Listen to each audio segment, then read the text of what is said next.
ओम श्री गणेशाय नमः। विघ्नहर्ता, बुद्धि के दाता, प्रथम पूज्य भगवान गणेश जी को नमन। हे गणपति बप्पा, हमारे जीवन से सभी विघ्न दूर करे, बुद्धि और विवेक प्रदान करे। गणपति बप्पा मोरया, मंगल मूर्ति मोरया। आइए सच्चे मन से गणेश गायत्री मंत्र का 108 जाप करें और जीवन में सुख, शांति और सफलता का आशीर्वाद प्राप्त करें। ओम एकदंताय विद्महे वक्रतुंडाय धीमहि तन्नो दन्ति प्रचोदयात्। ओम एकदंताय विद्महे वक्रतुंडाय धीमहि तन्नो दन्ति प्रचोदयात्। ओम एकदंताय विद्महे वक्रतुंडाय धीमहि तन्नो दन्ति प्रचोदयात्। ओम एकदंताय विद्महे वक्रतुंडाय धीमहि तन्नो दन्ति प्रचोदयात्। ओम एकदंताय विद्महे वक्रतुंडाय धीमहि तन्नो दन्ति प्रचोदयात्। ओम एकदंताय विद्महे वक्रतुंडाय धीमहि तन्नो दन्ति प्रचोदयात्। ओम एकदंताय विद्महे वक्रतुंडाय धीमहि तन्नो दन्ति प्रचोदयात्। ओम एकदंताय विद्महे वक्रतुंडाय धीमहि तन्नो दन्ति प्रचोदयात्।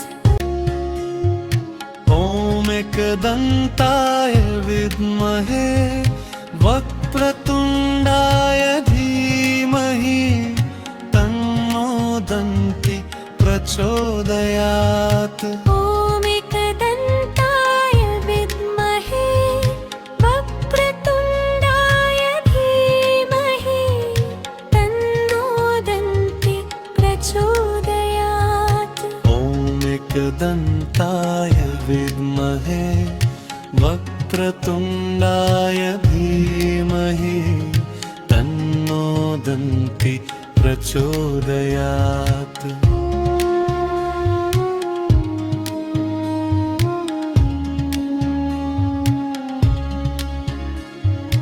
ओम एकदंताय विद्महे वक्रतुंडाय धीमहि तन्नो दन्ति प्रचोदयात्। ओम एकदंताय विद्महे वक्रतुंडाय धीमहि तन्नो दन्ति प्रचोदयात्। ओम एकदंताय विद्महे वक्रतुंडाय धीमहि तन्नो दन्ति प्रचोदयात्।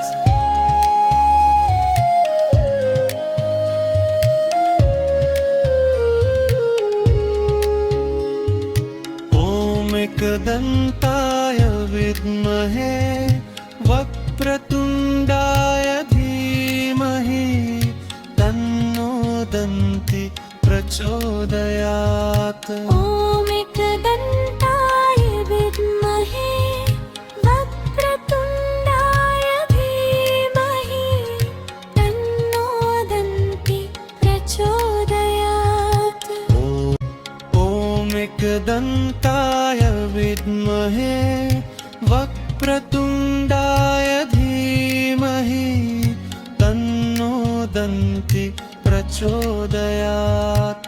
ओम एकदंताय विद्महे वक्रतुंडाय धीमहि तन्नो दन्ति प्रचोदयात्।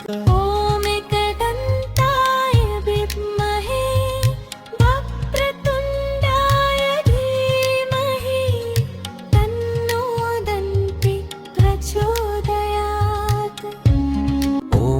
एकदन्ताय विद्महे वक्रतुण्डाय धीमहि तन्नो दन्ति प्रचोदयात्। ॐ एकदन्ताय विद्महे वक्रतुण्डाय धीमहि तन्नो दन्ति प्रचोदयात्।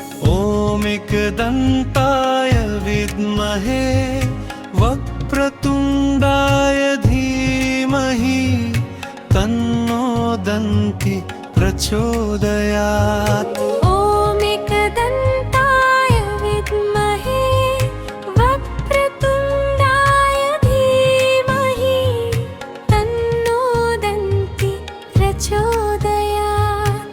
ॐ एकदन्ताय विद्महे वक्रतुण्डाय धीमहि तन्नो दन्ति प्रचोदयात्।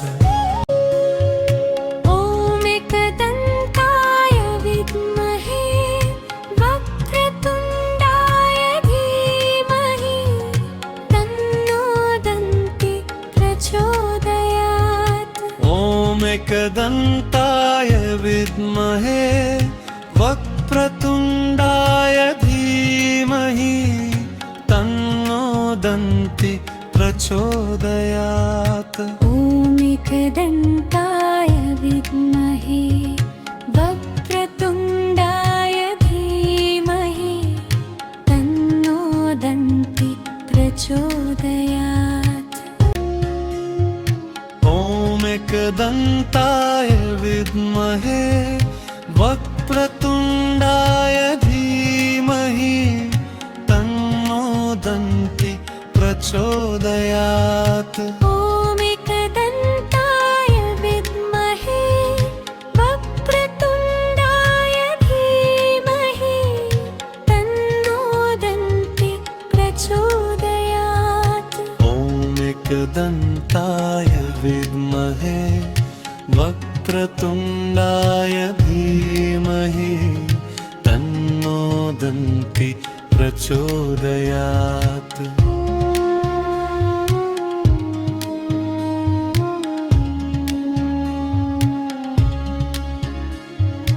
ॐ एकदन्ताय विद्महे वक्रतुण्डाय धीमहि तन्नो दन्ति प्रचोदयात्। ॐ एकदन्ताय विद्महे वक्रतुण्डाय धीमहि तन्नो दन्ति प्रचोदयात्। ॐ एकदन्ताय विद्महे वक्रतुण्डाय धीमहि तन्नो दन्ति प्रचोदयात्।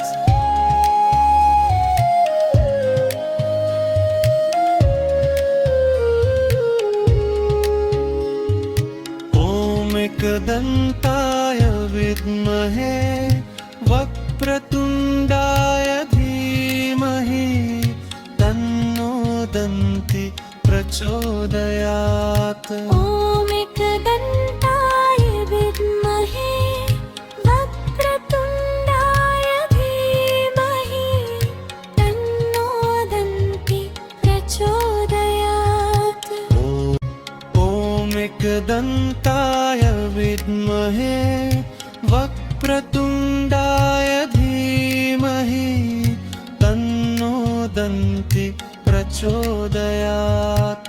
ॐ एकदन्ताय विद्महे वक्रतुण्डाय धीमहि तन्नो दन्ति प्रचोदयात्। ॐ एकदन्ताय विद्महे वक्रतुण्डाय धीमहि तन्नो दन्ति प्रचोदयात्। ॐ एकदन्ताय विद्महे वक्रतुण्डाय धीमहि तन्नो दन्ति प्रचोदयात्। ॐ एकदन्ताय विद्महे वक्रतुण्डाय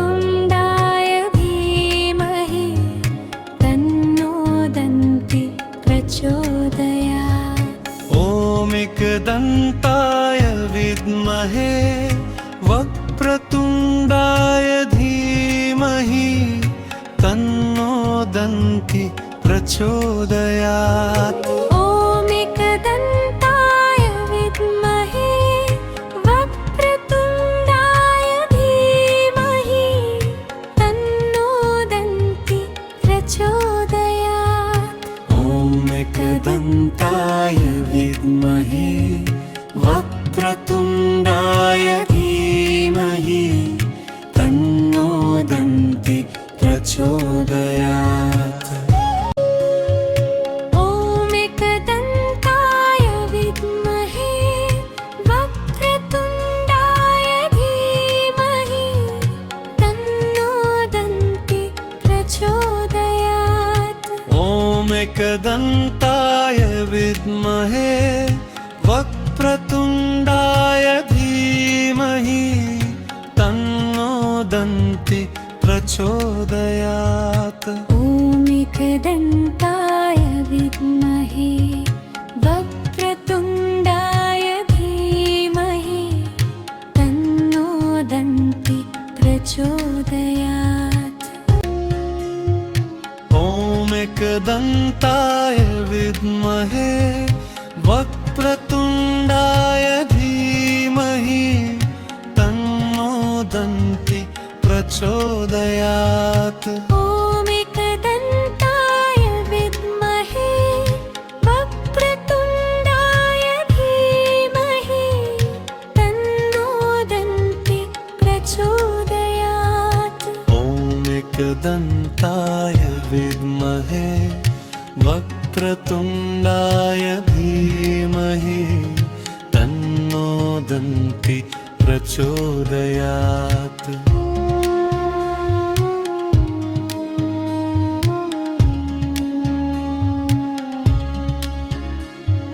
ॐ एकदन्ताय विद्महे वक्रतुण्डाय धीमहि तन्नो दन्ति प्रचोदयात्।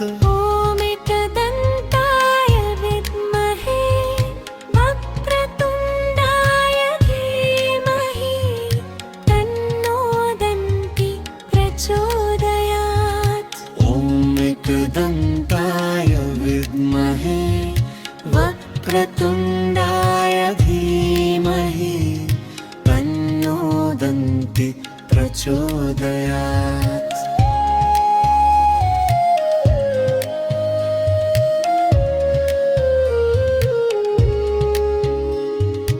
ॐ एकदन्ताय विद्महे वक्रतुण्डाय धीमहि तन्नो दन्ति प्रचोदयात्। ॐ एकदन्ताय विद्महे वक्रतुण्डाय धीमहि तन्नो दन्ति प्रचोदयात्। ॐ एकदन्ताय विद्महे वक्रतुण्डाय धीमहि तन्नो दन्ति प्रचोदयात्। ॐ एकदन्ताय विद्महे वक्रतुण्डाय धीमहि तन्नो दन्ति प्रचोदयात्। ॐ एकदन्ताय विद्महे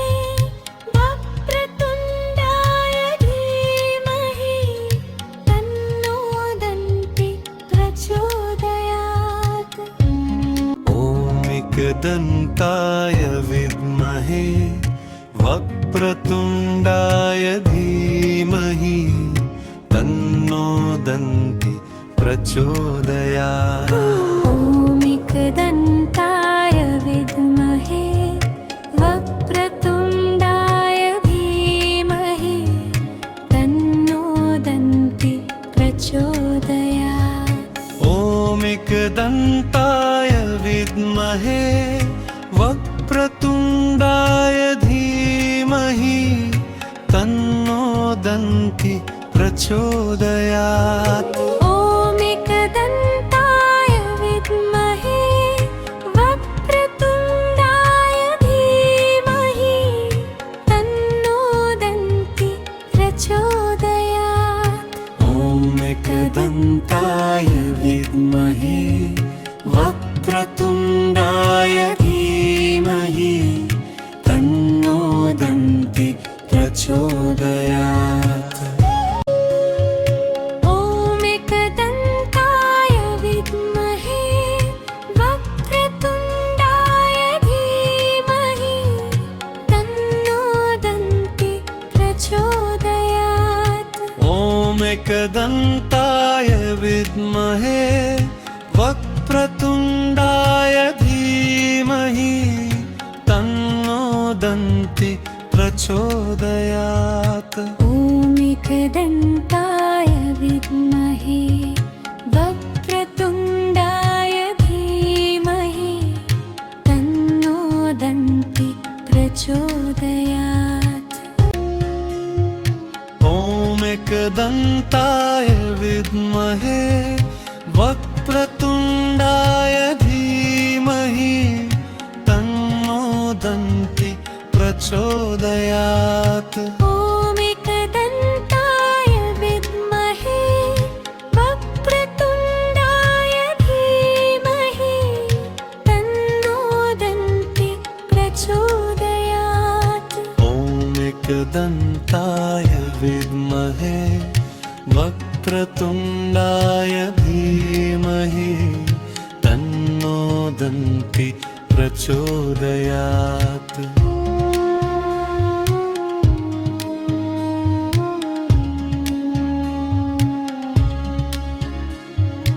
ॐ एकदन्ताय विद्महे वक्रतुण्डाय धीमहि तन्नो दन्ति प्रचोदयात्। ॐ एकदन्ताय विद्महे वक्रतुण्डाय धीमहि तन्नो दन्ति प्रचोदयात्। ॐ एकदन्ताय विद्महे वक्रतुण्डाय धीमहि तन्नो दन्ति प्रचोदयात्।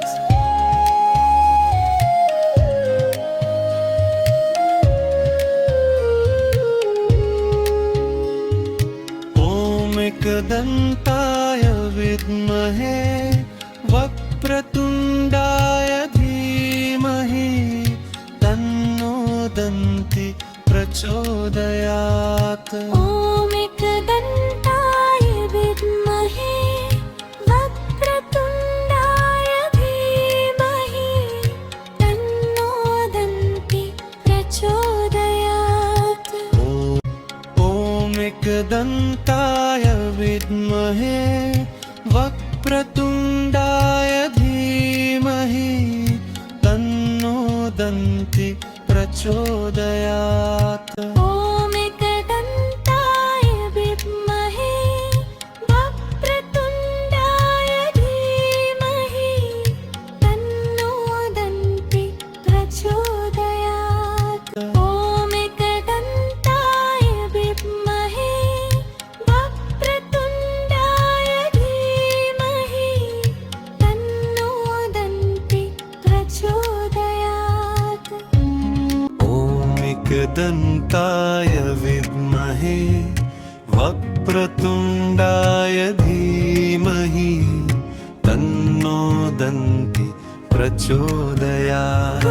ॐ एकदन्ताय विद्महे वक्रतुण्डाय धीमहि तन्नो दन्ति प्रचोदयात्।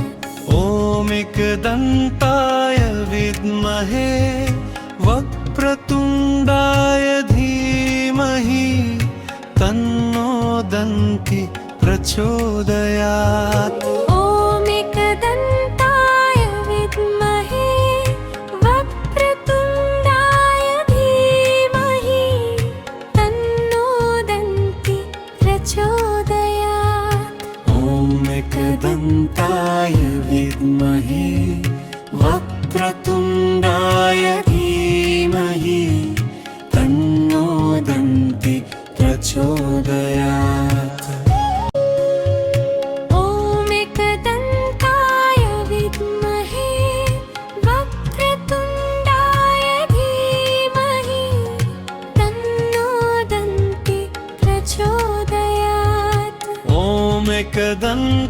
एकदन्ताय विद्महे वक्रतुण्डाय धीमहि तन्नो दन्ति प्रचोदयात्। ॐ एकदन्ताय विद्महे वक्रतुण्डाय धीमहि तन्नो दन्ति प्रचोदयात्।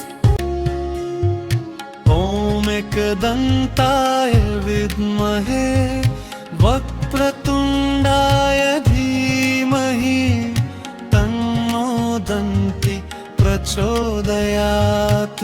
ॐ एकदन्ताय विद्महे वक्रतुण्डाय धीमहि तन्नो दन्ति प्रचोदयात्। ॐ एकदन्ताय विद्महे वक्रतुण्डाय धीमहि तन्नो दन्ति प्रचोदयात्।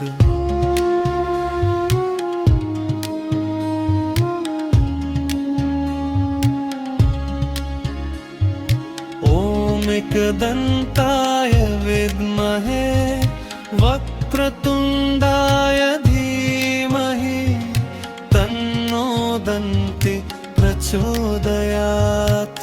ॐ एकदन्ताय विद्महे वक्रतुण्डाय धीमहि तन्नो दन्ति प्रचोदयात्।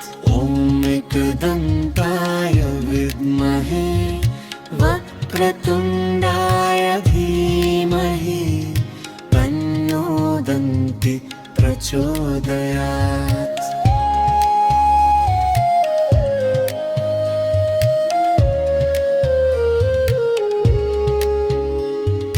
ॐ एकदन्ताय विद्महे वक्रतुण्डाय धीमहि तन्नो दन्ति प्रचोदयात्। ॐ एकदन्ताय विद्महे वक्रतुण्डाय धीमहि तन्नो दन्ति प्रचोदयात्। ॐ एकदन्ताय विद्महे वक्रतुण्डाय धीमहि तन्नो दन्ति प्रचोदयात्। ॐ एकदन्ताय विद्महे वक्रतुण्डाय धीमहि तन्नो दन्ति प्रचोदयात्। ॐ एकदन्ताय विद्महे वक्रतुण्डाय धीमहि तन्नो दन्ति प्रचोदयात्। ॐ एकदन्ताय विद्महे वक्रतुण्डाय धीमहि तन्नो दन्ति प्रचोदयात्। ॐ एकदन्ताय विद्महे वक्रतुण्डाय धीमहि तन्नो दन्ति प्रचोदयात्। ॐ एकदन्ताय विद्महे वक्रतुण्डाय धीमहि तन्नो दन्ति प्रचोदयात्। ॐ एकदन्ताय विद्महे वक्रतुण्डाय धीमहि तन्नो दन्ति प्रचोदयात्। ॐ एकदन्ताय विद्महे वक्रतुण्डाय धीमहि तन्नो दन्ति प्रचोदयात्। ॐ एकदन्ताय विद्महे वक्रतुण्डाय धीमहि तन्नो दन्ति प्रचोदयात्। ॐ एकदन्ताय विद्महे वक्रतुण्डाय धीमहि तन्नो दन्ति प्रचोदयात्। ॐ एकदन्ताय विद्महे वक्रतुण्डाय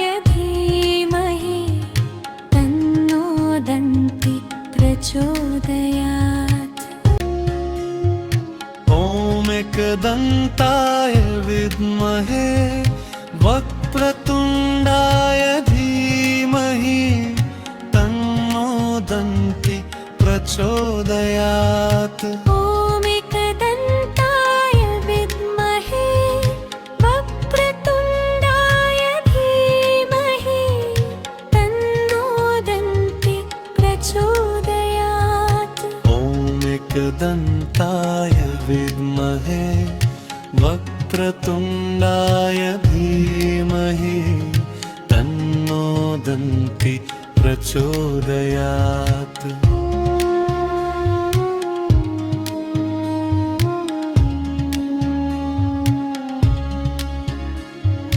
ॐ एकदन्ताय विद्महे वक्रतुण्डाय धीमहि तन्नो दन्ति प्रचोदयात् ॐ एकदन्ताय विद्महे वक्रतुण्डाय धीमहि तन्नो दन्ति प्रचोदयात् ॐ एकदन्ताय विद्महे वक्रतुण्डाय धीमहि तन्नो दन्ति प्रचोदयात्